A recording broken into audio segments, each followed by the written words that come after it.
Oi, gente, boa tarde. Hoje é quinta-feira, 14 de agosto. Estou gravando esse vídeo antes da sexta-feira. Amanhã eu tenho um compromisso, então, como o material já estava pronto, eu resolvi adiantar. Bom, antes de tudo, eu queria pedir desculpas. Eu coloquei um clickbait para atrair visualizações, porque eu não garanto que eu não vá ultrapassar aqueles 15 minutos fatais onde ninguém vê o vídeo. Então, para chamar visualizações, eu pus aí uma isca para que mais pessoas assistam. Enfim, o que nós vamos discutir é a crise do subprime, algo que eu já tinha prometido anteriormente. O subprime, a tradução de subprime, a mais próxima é subótimo. É quando você vende uma coisa por um valor maior do que ela realmente vale. E foi exatamente o que aconteceu na crise do sistema imobiliário dos Estados Unidos, que gerou uma enorme, uma brutal crise bancária, que desagou numa igualmente brutal crise econômica. Essa crise nasceu no setor privado, mas desagou no setor público, interferindo nas nossas vidas. Mas antes de a gente começar, eu queria colocar duas coisas. Para dinamizar, eu vou utilizar duas referências, já que há muitas referências bibliográficas sobre esse assunto, de diferentes matizes, de várias formas de interpretação. Eu vou colocar dois filmes. Um é um documentário, o Inside Job, e o outro é The Big Short, ou A Grande Aposta, um filme que eu gosto muito, já assisti mais de uma vez, aliás, bem mais de uma vez, que descreve os eventos daqueles anos de 2006 à catástrofe de 2009. A outra coisa que eu queria fazer é um pequeno panorama prévio, introdutório ao assunto que será discutido. Se nós voltarmos na década de 70, que era o final, ou seja, os últimos momentos do arranjo social-democrata entre capital e trabalho, o estado de bem-estar social, baseado nas teorias de Keynes. E nas teorias de Keynes, a pedra angular é que preço e salário variavam inversamente com a inflação e com o crescimento econômico, até atingir um equilíbrio. Se preço e salário subissem muito, pressionariam a taxa de lucro do capital e diminuiria o rendimento da economia. Se eles estivessem muito abaixo disso, ou seja, se preço e salário caíssem, a mesma coisa aconteceria de forma inversa. De maneira que, se você colocasse numa curva, você ia achar um ponto de equilíbrio onde você pudesse sustentar um estado que fosse de bem-estar para os trabalhadores, Sartini participando, e ao mesmo tempo preservasse o lucro do capital. O que se viu nos últimos anos da década de 70 era uma coisa que o keynesianismo não tinha previsto. Era a inflação com redução do crescimento econômico. Esse fenômeno, evidentemente, desagradou a burguesia dos países centrais do capitalismo. E eles buscaram, numa teoria marginal, já mencionada, que nasceu na escola austríaca, que dizia basicamente que os indivíduos e os agentes econômicos agindo de forma solitária, autônoma, teriam um rendimento muito melhor, muito superior à intervenção do Estado regulando as suas ações. E que eles eram muito mais capazes de avaliar os riscos de suas operações e os potenciais lucros, tornando assim o ambiente de negócios mais eficiente e levando o que eles pretendiam, né? Ou pelo menos na retórica, aquele mesmo bem-estar proposto pela social-democracia através de um mecanismo de mercado e de um mercado desregulado. As consequências imediatas para os Estados Unidos, que é o que nos interessa aqui, porque a crise começou lá, foram uma internacionalização da sua economia. O que significou a internacionalização da economia? Além da abertura do mercado completo, que já vinha acontecendo, as indústrias migraram do solo americano para a Ásia, para a América Latina, para o norte do México, para onde fosse o que permitisse um maior rendimento do capital, o que significava a perda de empregos melhor remunerados e melhor pagos. A outra consequência desse esquema novo liberal, ou neoliberal, da escola austríaca, foi a estagnação do rendimento líquido do trabalhador, ou seja, a perda de compra gradual do trabalhador. Assim, já a partir desse modelo, o trabalhador ele tinha menor capacidade de adquirir bens, inclusive imóveis. E o outro aspecto era a enorme desigualdade que isso já gerava. Mas o mercado imobiliário precisava funcionar. E como os Estados Unidos é detentor da moeda de referência no mundo, ele podia emitir dólares, investir através de instituições, tipo a BlackRock, existem inúmeras, estou só citando um exemplo, investir todos os cantos do mundo e de lá, através dos mecanismos financeiros, extrair lucros econômicos. E assim foi feito. Mas a economia real, ela andava num passo e o mercado financeiro num passo muito mais acelerado. Para citar o filme The Big Short, ele inicia com o tal de Lewis Hanier, que ele inventa uma espécie de fusão dos títulos hipotecários de todos os Estados Unidos, porque eles isoladamente rendiam 2%. Então eles faziam uma fusão, uma integração. No filme ele diz assim, quem não paga as hipotecas? Mas não era bem assim. A ideia era a seguinte, se você coloca um fundo de risco numa cidade do Texas, dentro dessa fusão, dessa cadeia, você tem para compensar os apartamentos de Manhattan. Ou seja, aqueles títulos vão subir, mesmo que aqueles de Dallas comecem a cair, já que eles não são integrados. Esse foi o primeiro erro fatal. Ao criar esses instrumentos, eles integraram todo o mercado imobiliário dos Estados Unidos, só com a invenção desse instrumento. Mas mais ainda, o mercado imobiliário, ele não nasce a crise a partir do mercado imobiliário por si só. Na verdade, a atividade bancária das eras 80 e início de 90 passavam basicamente pelos bancos. Existia lá um esquema que chamava-se 363. De manhã, o banco contraía um empréstimo a 3% ao ano. Na hora do almoço, vendia a 6% ao ano. E às 3 horas da tarde estava no campo de golfe. Era isso que se dizia.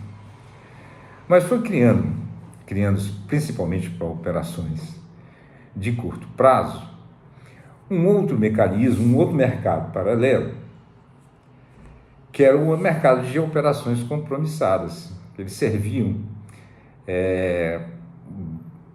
não exclusivamente, mas serviam muito bem para operações de curto prazo. significava o seguinte: se uma empresa precisava de liquidez imediata, ela obtinha através da venda de seus títulos e a uma taxa e com juros baixos. A taxa era cobrada pelo banco e comprava esses títulos depois. Essa era uma atividade que agilizava, na visão dos neoliberais, a atividade financeira. E é claro, você imagina, se você tivesse tivesse que arcar com a folha de pagamento da Starbucks, imagina você levar isso em dinheiro. Então era muito mais fácil você fazer essa operação e mandar por um númerozinho, um token, o pagamento para todo mundo, para que os bancos executassem. O problema é que, com a crise dos dot-com, que foi a primeira crise de bolha importante desse milênio, das empresas virtuais que vendiam ações muito alavancadas, ou seja, com valor muito maior do que o patrimônio real que elas tinham, ou seja, dos seus ativos. O mercado, tanto os bancos quanto os mercados de ações compromissadas, começavam a procurar cada vez mais e mais os títulos imobiliários, porque eles tinham um rendimento alto e porque eles eram relativamente seguros. Por causa daquele mecanismo, ou na ideia deles, eles eram seguros por causa daquele mecanismo citado por aquele sujeito. Aliás, é um sujeito bem gordão e aparece no filme com um sanduíche, sujando a camisa, sujando a gravata. É uma figura até tosca. E esses títulos inundam o mercado financeiro, tanto das atividades bancárias clássicas, como nesse outro mercado de ações compromissadas. Acontece que, a partir de um determinado momento, no início dos anos 2000, as ações hipotecárias começam a escassear, ou pelo menos aquelas ações hipotecárias verificáveis, aquelas ações hipotecárias que tivessem segurança, que tivessem a nota AAA, como eles citam.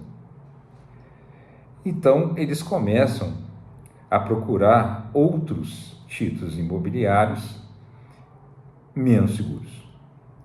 E aí que entra um mecanismo chamado empréstimo ninja, que é no income, no job, no access.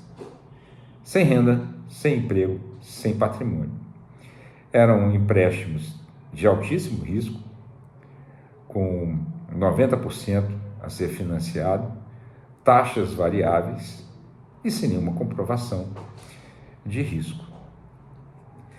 Eles passaram a fornecer esses empréstimos e misturar esses empréstimos com os empréstimos mais seguros. Com que mecanismos? Bom, o primeiro deles é o CDO. O CDO é um derivativo, na verdade não é um ativo, e nem sequer é um título de propriedade. Na verdade, ele é um contrato, na qual eu digo que determinada ação está garantida por mim, pelo meu investimento. Se ela subir, eu receberei prêmios. E o outro que aparece é o CDS, que na verdade é uma apólice de seguro para o CDO. Assim, se os compromissos dos que foram arcados por esse derivativo CDO, ou seja, os investidores do CDO, não recebessem, os investidores do CDS pagariam o default, ou seja, o calote do CDO. Tudo isso na perspectiva de que nada de ruim ia acontecer, que os títulos imobiliários iam continuar crescendo. Em troca dessa apólice seguro, os investidores do CDS ganhavam prêmios, recebiam prêmios à medida que as ações se valorizavam. Um outro mecanismo, que é um mecanismo quase escandaloso, que é o CDS sintético, que é mostrado lá no filme do Big Short. Na verdade, é um seguro do seguro. Para exemplificar, eu vou usar uma cena do filme. Tem a atriz Selena Gomez e um economista behaviorista, da pior espécie, na minha opinião. A Selena Gomez está na roleta e ela aposta 10 milhões.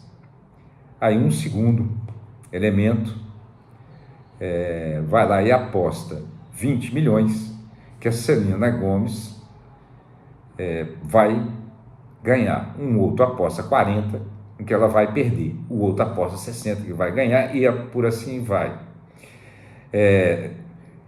Tornando um capital que era de 10 milhões em 100 milhões, 150, 200 milhões. Veja a alavancagem dessas operações, do CDS.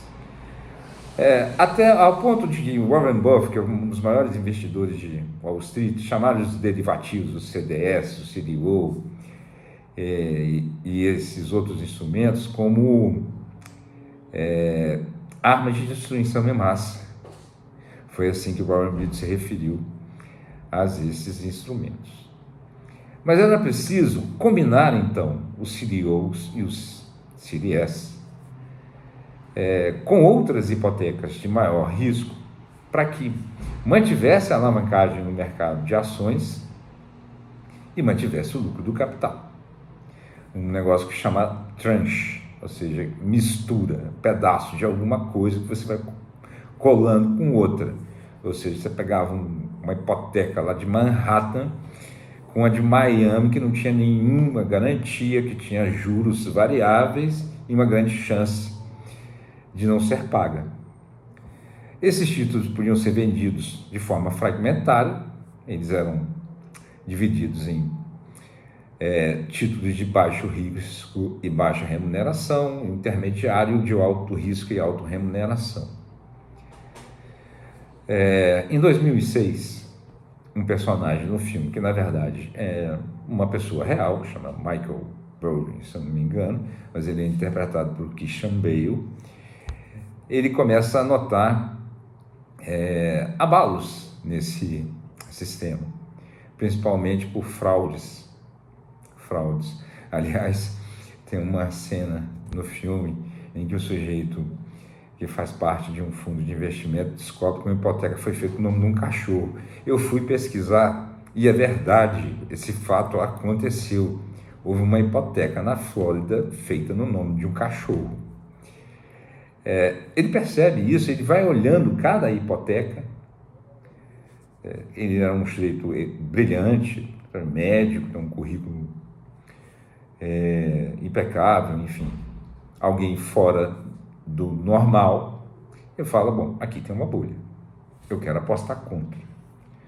E aí 2 conceitos precisam ser colocados aqui. O pessoal do mercado financeiro gosta muito de usar conceitos herméticos e siglas indecifráveis. Mas tem 2 formas de você se comportar em relação a uma ação.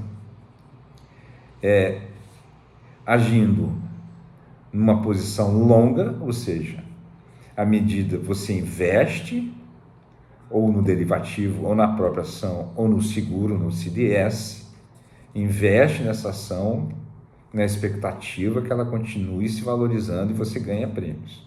Isso é operar longo. E tem um operar curto. Você faz o inverso. Você pega emprestado essas ações na expectativa que elas vão cair. E depois você tira a diferença e põe no seu bolso. É isso que o Dr. Mark Burry faz. Lá no filme vocês vão perceber que ele tem que desembolsar uma certa grana para poder fazer isso, que na verdade eles estavam lidando com Lehman Brothers, com Goldman Sachs, com Deutsche Bank, com JP Morgan, mas ele começa no jargão financeiro, a operar vendido, ou seja, ele tinha expectativa de que as ações despencariam e que ele teria um lucro que bateria aí a relação de 20-1, mais ou menos isso. Outros investidores acabam descobrindo, um deles é o Frank Baum, que é interpretado por Steve Carell, que ele é a régua moral do filme, e um outro que é Fennett, se eu não me engano, e mais 2 bobalhões lá no interior dos Estados Unidos, que são guiados por um ex-analista de finanças, que trabalhou em Singapura, que é interpretado pelo Brad Pitt. E eles chegam à conclusão de que há uma bolha e que eles têm uma chance grande de ficar milionários apostando contra ou numa posição curta, ou tomando as ações a um preço alto, e na hora que elas tivessem caído, ou seja, tomando emprestado, não comprando, elas cobrariam a diferença com um valor, com um spread muito alto. Acontece que não acontece. Mesmo com o nível de inadimplência indo crescendo em 2007, a ação, o valor das ações dos títulos imobiliários dos bancos continua a crescer. E eles ficam revoltados, eles acham que tem fraude nisso daí. É possível que tenha fraude, mas não foi isso, a gente vai falar lá na frente, não foi esse o motivo deles não perceberem que as ações tinham que cair, que eles estavam entrando numa mega bolha, que eles estavam indo em direção ao apocalipse e não sabiam. E assim fica até 2008. Quem operou vendido ou operou em posição curta tinha que continuar pagando os prêmios para os grandes bancos, aqueles que eu já citei. Até que em 2008 o nível de inadimplência chega a tal ponto que as pessoas fazem aquilo que já tinha acontecido em 1929, ou seja, uma corrida bancária, todo mundo queria liquidar suas posições, tanto CDO, CDS sintético, queria vender tudo. E esses papéis, que na verdade não são papéis, né, são números em computadores, em sistemas, despencam, chega quase a zero. E como os bancos andavam alavancados, ou seja, o que eles tinham em capital fictício, como disse Marx, ou seja, em ações, em CDS, enfim, ultrapassava muito a sua liquidez, eles não tinham como pagar os investidores. Só aqueles que apostaram contra, que vendem suas posições e lucram com isso. E aí, uma enorme crise bancária, uma crise bancária generalizada, uma crise bancária mundial se instala. É só lembrar que nessa época 72% dos trabalhadores americanos, norte-americanos, estamos falando dos Estados Unidos, tá, gente? Tinham salários baixos e não tinham poupança. Eles iam perder as casas e os empregos. O que o governo dos Estados Unidos faz? Resgata esses bancos com um aporte que inicialmente foi de 1,7 trilhão e chegou a 8 trilhões, quando eles tinham que fazer o resgate dos bancos sediados na Europa. E essa crise, evidentemente, ela afeta a própria Europa. Era uma crise bancária. O sistema bancário é todo interligado, o sistema financeiro é todo interligado. Começou essa hecatombe nos Estados Unidos e se espalhou para o mundo inteiro.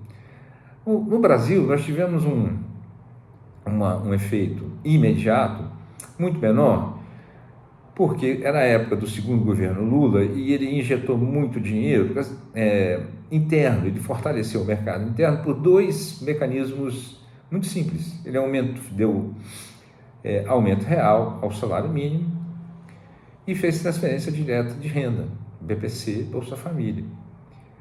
Vejam vocês, foram esses 2 instrumentos, hoje estão atacados, inclusive pelo governo Lula, atual, Lula 3, que salvaram o Brasil imediatamente dos efeitos da crise. Claro que esses efeitos se sentiriam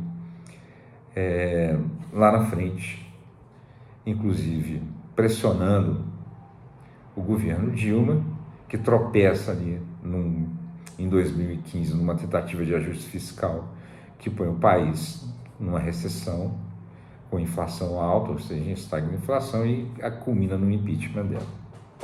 Não foi essa a única razão, mas essa foi uma razão importante. Na Europa, a crise foi sentida de maneira muito forte. E qual foi a resposta? A velha austeridade. Para compensar as perdas no sistema bancário, ou seja, as perdas dos cofres públicos para resgatar o sistema bancário, eles começaram a aplicar medidas de austeridade, ou seja, a reduzir os gastos do Estado, a reduzir o tamanho do Estado, a ponto que nações como a Grécia, e a Grécia em 2015, tinha acabado de eleger um partido, um movimento, chamado Syriza, que tinha prometido durante a campanha eleitoral um resgate do país, que vivia uma crise financeira, uma crise de endividamento externo, e vivia uma situação econômica muito difícil, inclusive com pobreza. Eles não conseguiram. Houve uma enorme pressão do FMI, houve uma enorme pressão do Banco Central Europeu e até da Comissão Europeia. Muito embora eles tentarem resistir no primeiro momento, eles acabaram cedendo. E a Grécia continuou em crise econômica e está até hoje. Aliás, quase ninguém fala da Grécia mais, né? Mas não foi só a Grécia, não. A Irlanda sofreu quando foram impostas essas medidas de austeridade, ou seja, reduzir gastos do Estado, elevar juros, controlar a inflação, aquela cantilena toda que já foi muito discutida aqui, e que é repetida, né? Enquanto existir o sistema neoliberal, a gente vai ficar ouvindo essa balela. Atingiu Portugal, atingiu Espanha, justamente quando governavam partidos social-democratas com tendências ou origens socialistas, PSOE, PSP, em Portugal. Eles tiveram que tomar medidas neoliberais clássicas, eles ficaram manchados para sempre. Provavelmente eles abriram caminho para movimentos de extrema-direita. E nós, no final das contas, acabamos pagando por uma crise que começou no sistema privado. E foi assim, de maneiras gerais e de uma maneira bastante resumida, que aconteceu a crise do subprime. Não há aí uma regra moral. Não foram indivíduos mal intencionados e imorais que produziram a crise. É a própria lógica dessa fase atual de acumulação de capital, o neoliberalismo. E em 2009, uma coisa muito interessante, a rainha Elizabeth, numa visita à London School of Economics, que é uma das escolas de economia mais famosas do mundo, perguntou: como vocês não previram isso? Como cabeças tão brilhantes não conseguiram prever que esse tsunami estava vindo em nossa direção? Eu não sei se eles ficaram completamente sem respostas, mas eles não deram a resposta correta. É que a visão, a racionalidade neoliberal aplicada ao mercado financeiro consegue ser mais limitada ainda do que a racionalidade liberal aplicada à sociedade.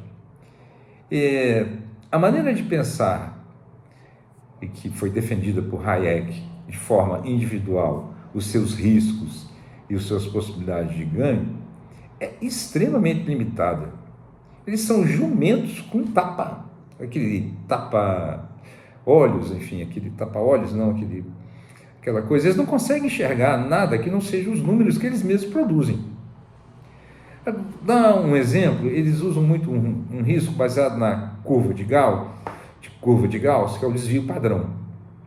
Então, vou citar um exemplo. Eu vivo numa comunidade em que a maior parte das pessoas medem entre 1,60 m e 1,85 m, vamos dizer, 70%. Então, se eu parto de 1,60 m, chega a 1,85 m, né?